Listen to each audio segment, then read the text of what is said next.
एक गंगा थी एक जमुना थी, दोनों बहनें एक सावकर के खेत से जा रही थी। जमुना ने 12 दाने जौ के तोड़ लिए तो गंगा बोली कि बहन ये तो चोरी होगी, तुझे पाप लग गया। जमुना बोली कि अब यह कैसे उतरेगा। गंगा बोली कि 12 बरस सावकर के घर नौकर रखने से तुम्हारा नौकरी करने से तुम्हारा जमुना सावकर के घर वहां गई और बोली कि मुझे नौकर रख लो, 4 काम छोड़कर तुम्हारे सारे काम कर दूंगी।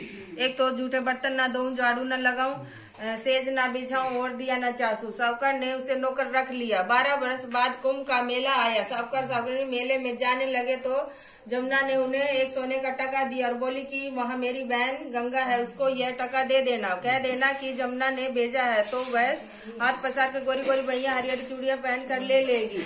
वे लोग वहाँ जाकर सोने का टका देने लगे। गंगा ने हरी हरी चूड़ियां पहनकर गोरी गोरी भैया पसार के सोने का टका ले लिया और बोली कि मेरी बहन जमुना से कह देना कि अब तेरे 12 बरस पूरे हो गए हैं, अब आ जाएगी। सावकर घर गए, जमुना से बोले कि तेरी बहन शस्त्रधारा होकर बहने लगी। सावकर सावनी को जब यह पता चला कि जमुना माता हमारे सारे काम करती थी, मुंडे माथे पड़ गए और सोचने लगे कि अब हमारा पाप कैसे उतरेगा।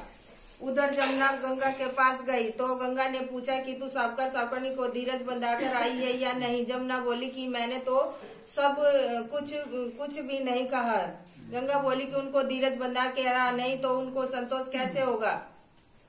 जमुना दोनों के सपने में आए, बोली कि तुम उदास क्यों हो। वे बोले कि हमने तुम्हारे से ऊंचा नीचा सब काम कराया, अब हमारा पाप कैसे उतरेगा।